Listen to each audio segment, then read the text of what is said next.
کتاب کو پڑھا نہ پڑھا یہ میں نہیں، اس کے لیے میرے پاس دلیل نہیں ہے۔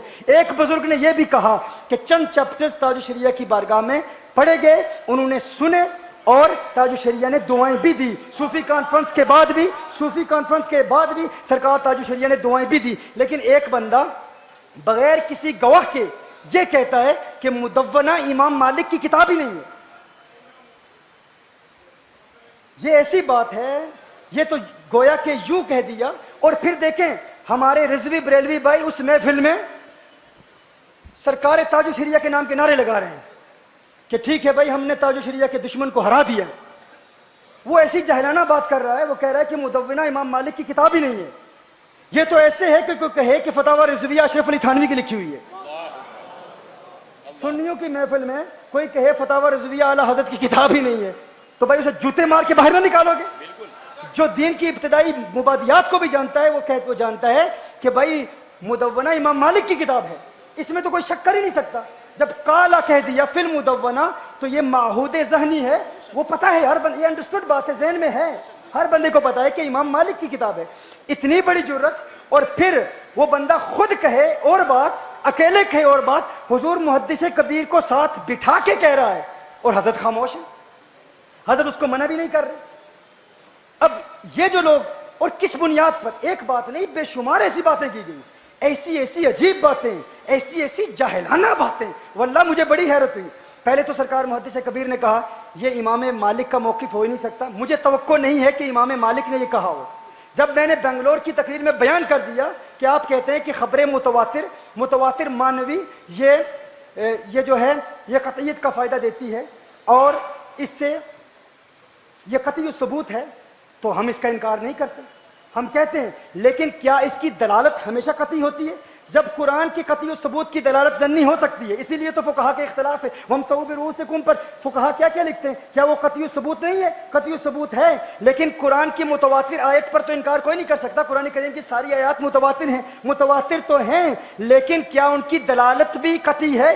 ہر آیت کی دلالت قطعی نہیں ہوتی، دلالت میں ظنی بھی ہوتی ہیں۔ تو اس کو خبر متواتر ہم مانتے ہیں، متواتر مانوی ہم مانتے ہیں، لیکن اس کی دلالت سایہ دار تصویر کے لیے ظنی ہے تو اسی لیے امام مالک نے اختلاف کیا نا۔ جب یہ ظنی ہے اس کی دلالت، اس لیے امام مالک نے اختلاف کیا۔ ان کا اختلاف کرنا اس بات پر دلیل ہے کہ یہ ظنی ہے، اب کوئی اس کا منکر ہے تو وہ کافر نہیں ہوگا۔ پھر ہم نے اس بات پر بھی کلام کیا کہ اجماع کا منکر کب کافر ہوتا ہے؟ متکلمون اور فقہاء احناف کا اختلاف کیا ہے، فقہاء احناف کی آگے شرط کیا ہے، متکلمین کی شرط کیا ہے، ان شرطوں پر بھی جب ہم نے بات کر لی تو پھر محدث کبیر نے ایک نیا بیان جاری کیا۔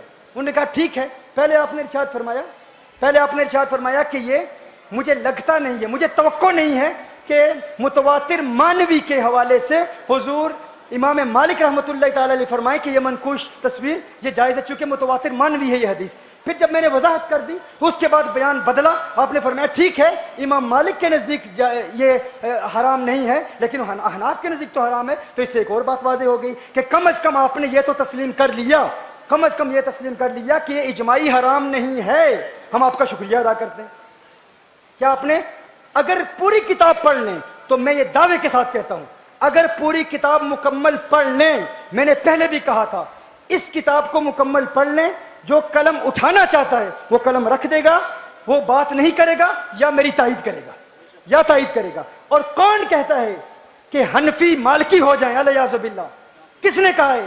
کتنا بڑا بہتان ہے، کتنا بڑا جھوٹ ہے، کتنا بڑا الزام ہے کہ ثاقب شامی کہتا ہے حنفی مالکی ہو جائیں۔ کب کہا ہے ہم نے؟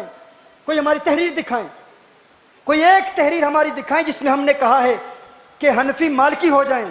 ہم کہتے ہیں حنفی رہیں، شافی رہیں، مالکی رہیں۔ اتنا بھی تم فرق نہیں کر سکتے کہ باب افتاء اور باب قضاء میں معتقد کے اعتقاد کو، مرتکب کے اعتقاد کو نہیں دیکھا جاتا، مفتی کے اعتقاد کو دیکھا جاتا ہے، قاضی کے اعتقاد کو دیکھا جاتا ہے، لیکن باب تفسیق اور تذلیل میں جب تفسیق کی جاتی ہے، جب کسی کی تفسیق کی جاتی ہے یا کسی کا انکار کیا جاتا ہے، انکار اور تفسیق میں مرتکب کے عمل کو دیکھا جاتا ہے، اس کے اعتقاد کو دیکھا جاتا ہے۔ اس پر ابن حجر ہیتمی کی باتیں میں نے پیش کی ہیں۔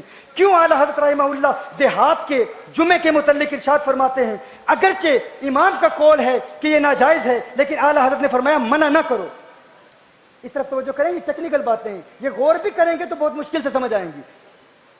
غور کرنے کے بعد بھی مشکل سے سمجھ آئیں گی، اگر غور ہی نہ کریں گے تو پھر کیسے سمجھ آئے گی؟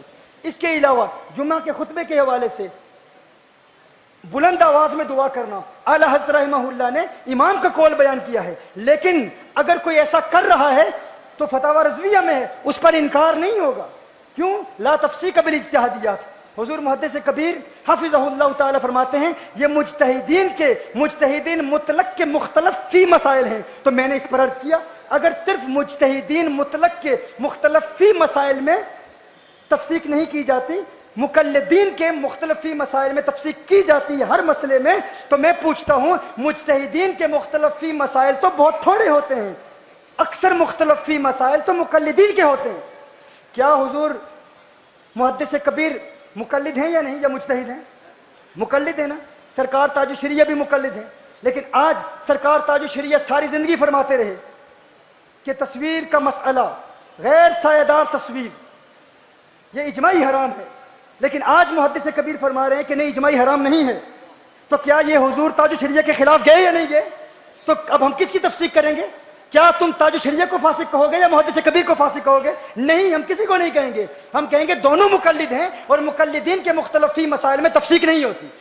خود ہی پھنس گئے اس مسئلے میں۔ بالکل صحیح، بالکل صحیح۔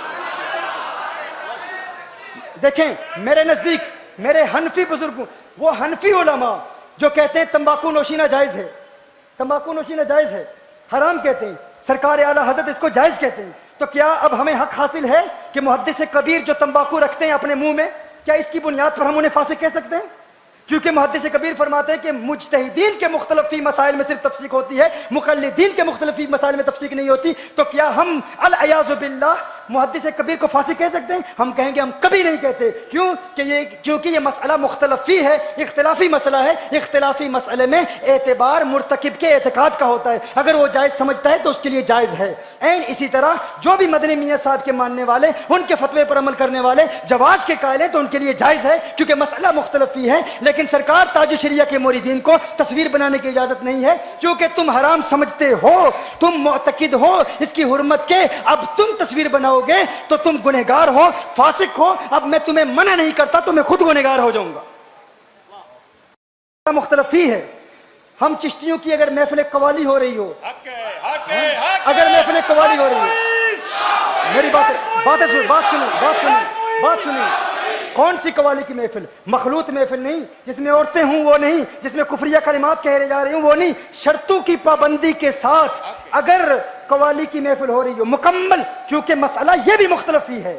جرأت کرتے ہو تو مفتی اعظم ہند کے خلاف بات کرو نا، انہوں نے فرمایا تھا، مفتی اعظم ہند نے خود فرمایا ہے کہ چونکہ اس میں کچھ لوگ مبتلا ہو چکے ہیں تو ان مبتلاؤں، یہ جو لوگ مبتلا ہو چکے ہیں، ان کے مبتلا ہونے کی وجہ سے اب چونکہ کچھ لوگوں نے اختلاف کیا ہے تو ان کے اختلاف کی وجہ سے اب یہ جو لوگ مبتلا ہیں اب ان کی تفسیق نہیں ہوگی، اب ان کو ہم فاسق نہیں کہیں گے۔ کیوں نہیں کہیں گے؟ اسی لیے اعلیٰ حضرت رحمہ اللہ مشائخ کی چوچا کا احترام کرتے ہیں۔ بدعقیدہ نے ہم پر اعتراض کیا تھا، اس نے کہا اعلیٰ حضرت فرماتے ہیں قوالی سننے والا فاسق، اعلیٰ حضرت فرماتے ہیں قوالی سننے والا فاسق، فاسق کی تعظیم کرنے والے کا حکم کیا ہے؟ بتاؤ اعلیٰ حضرت رحمۃ اللہ تعالی۔ اب یہ کون کہہ رہا ہے؟ سنو اس بات کو، کون کہہ رہا ہے؟ گمراہ لوگ کہہ رہے ہیں، بدعقیدہ لوگ کہہ رہے ہیں، کہتے ہیں تم امام احمد رضا کا دفاع کرتے ہو، بتاؤ فاسق کی تعظیم کرنے والے کا حکم کیا ہے؟ فاسق کی جو تعظیم کرتا ہے وہ فاسق ہے یا نہیں؟ فاسق ہے نا۔ تو اعلیٰ حضرت رحمہ اللہ فرماتے ہیں قوالی سننا فسق ہے، لیکن خود اعلیٰ حضرت رحمہ اللہ عبد الغنی نابلسی رحمۃ اللہ تعالی علیہ کو بار بار فتاوی رضویہ میں عارف باللہ لکھتے ہیں، بار بار سیدی لکھتے ہیں، تو فاسق کو عارف باللہ لکھنا کیسا؟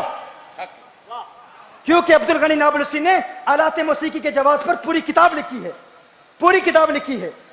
تو اب اعلیٰ حضرت رحمۃ اللہ تعالی علیہ اگر عبد الغنی نابلسی رحمۃ اللہ تعالی علیہ کو عارف باللہ کہہ رہے ہیں اور پھر فاسق بھی کہہ رہے ہیں، تو اب پتہ چلا اب تفریق ضروری ہے، فرق کرنا ضروری ہے کہ عمومی تفسیق کیا ہوتی ہے اور شخصی تفسیق کیا ہوتی ہے۔ جب ہم کہتے ہیں کہ قوالی سننے والے فاسق ہیں وہ اور ہے، کسی کا نام لے کے اسے فاسق کہنا اور ہے، شخصی تفسیق اور ہے، عمومی تفسیق اور ہے۔ ہم کہیں گے کہ یہ فتوی فسق مؤول ہے، ہم اس کی تعویل کرتے ہیں. جس طرح فتوائے کفر کی تعویل کی جاتی ہے اسی طرح فتوائے فسق کی بھی تعویل کی جاتی ہے.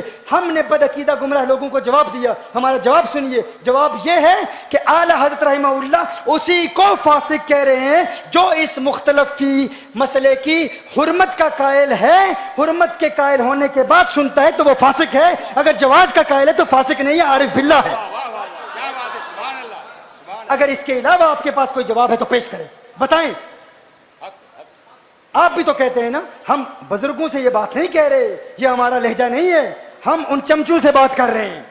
ہاں وہ جو ساتھ وہ جو جھوٹ بول رہے ہیں, خود من گھڑت قصے, من گھڑت کہانیاں, ایسی ایسی عجیب باتیں. ثاقب شامی نے کتاب پہنچائی نہیں, اب تو گواہ بھی موجود ہیں, اب تو ان کی ریکارڈنگ بھی آ گئی ہے بالکل واضح طور پر. انہوں نے کہا ہم نے کتاب پہنچائی ہے, اور ایک بندے نے نہیں 3 گواہیاں ہیں, اور دعاؤں کی بھی. بھائی کم از کم اتنی تو بات ہوتی ہے نا, کم از کم اتنا تو حق حاصل ہے نا ہمیں بات, ہم سے بات تو کر لیتے نا ایک مرتبہ.